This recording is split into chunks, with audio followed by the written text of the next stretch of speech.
Hello and welcome to the channel. It's your host, Andreas Bjorn, bringing you the latest and greatest in gaming news. And if you want to jump ahead to a certain story, I'll be trying timestamps today, so check the description. And if you like the content, be sure to subscribe and follow for more. Now let's dive right into it. First up, Terminator Resistance is getting an enhanced version releasing for the PS5. Originally released November 15th, 2019, it seems the Terminator will be back on March 26th, 2021, and it's bringing a whole slew of new features in it, with it including 4K resolution, 60 FPS gameplay, higher resolution textures and more polygons, improved lighting, shadows, and more detailed particle effects. The developers also claim it to load 4 times faster, which is very believable with the PS5's new solid state drive, known for cutting down those pesky loading times we gamers all hate. There were difficulty and balance updates pushed out to the PC, and those will be making their way over to the new port as well. The game also includes a new mode, Infiltrator, which allows you to take control of a T-800 unit and fight against the Resistance. Teon, the developers, are also discussing an upcoming paid DLC. So if you like the original, or you're like me and you saw it, wanted it, wishlisted it, but haven't gotten around to it, now may be the time. Sorry, I got a little sick to my stomach there for a minute, because our next piece is about Assassin's Creed Valhalla. I did play 1 and 2 and wasn't big into them, but my girl loves Assassin's Creed and she loves Vikings. She's going to be in for no surprise whatsoever because you can now pay to skip sections of the game, similar to their previous installments. Reviews have stated that Valhalla is way less of a grind than the last 2 titles, but pay to skip should not be in a video game. We buy the game to have fun. The game is $60. Why am I paying $60 to gain access to a store in which the fun is being locked behind $10 skips? No, thank you. I respect if you're a fan of the series, but I beg you, please don't let them dig deeper into your pockets without providing good, engaging content that no one would want to skip. If you're in the market, though, it's $10 for a permanent 50% boost and $15 for the 50% XP boost and a 50% money boost. Wow, they're not even going for just the XP anymore. You have to pay or be a filthy peasant. Thanks, Ubisoft. And that brings us to our next segment, greed.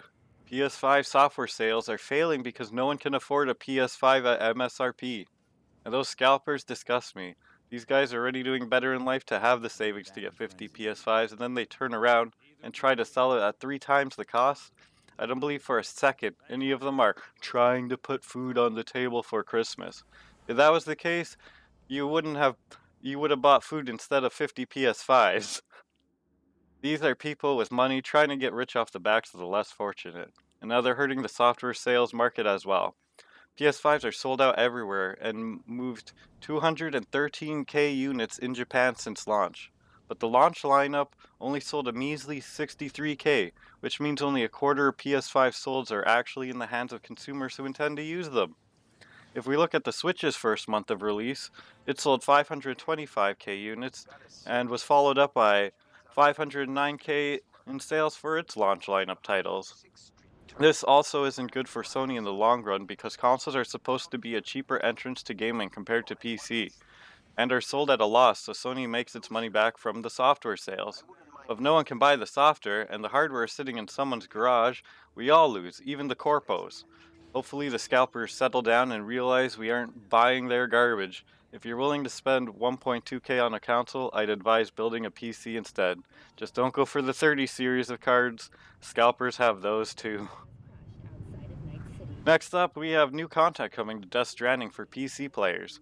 The content in this update is a crossover with CD Projekt Red's latest game, CyberPunk 2077, and will include a Cyberpunk reverse trike vehicle, Johnny Arm, which is an item modeled off of Silverhand's arm and can be equipped and used in the game, new holograms, including the Trauma Team hologram, and new clothing items, including Silverhand's sunglasses.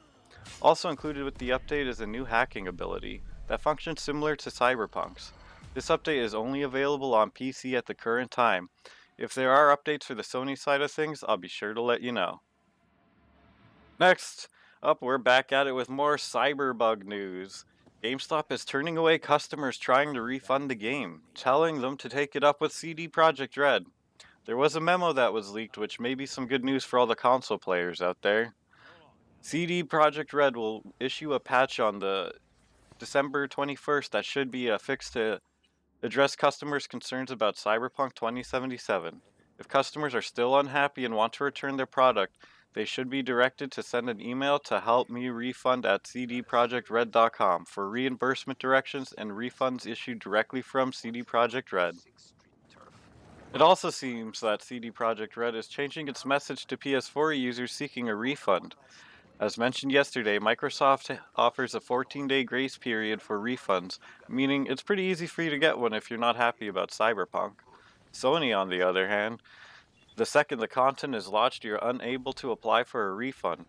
So now CDPR is giving PS4 players the message to wait for us to get back to you. I'd like to think they're discussing a plan to refund Cyberpunk with Sony, but after their earlier go ask for a refund message and how few people are able to get refunds, my hopes are not high. Next up, we've got a free multiplayer week starting for the new Call of Duty Cold War. So you've been on the fence and want to give it a shot, what better way than for free? I just hope you don't need to make space for the massive 100 gig download. The free week starts December 17th and will end on the December 24th at 10 a.m. Pacific Time or 1 p.m. Eastern Time. The free week is also happening in stages, so if your favorite mode isn't there from the get-go, fear not, they will be adding more halfway through the week, and it sounds like adding, so you'll still be able to play the stage 1 stuff without issue. Or almost without issue, I should say, unless getting shot by invisible enemies is your cup of tea. In Call of Duty Warzone, there is a new exploit which requires the use of a helicopter, and if you manage to successfully pull off the exploit, you'll be granted the ability to move, shoot, and jump around as normal, but other players can't see you without checking the minimap. Real dirty exploit, they're not going to lie. I can't stand hackers, and this feels like an extremely unfair advantage. Hopefully Treyarch can patch it out sooner than later. I don't know if the free week was a good idea right now. And that's all the news we have for today. Thanks a ton for stopping by. Please like and subscribe to help support the channel out. And if you want to talk any of these games or let me know what to cover next time, let me know down in the comments below. Or if you just want to tell me I'm an idiot and you hate my ugly mug, feel free to leave a comment too. Stay safe, keep on gaming. Until next time, bye for now.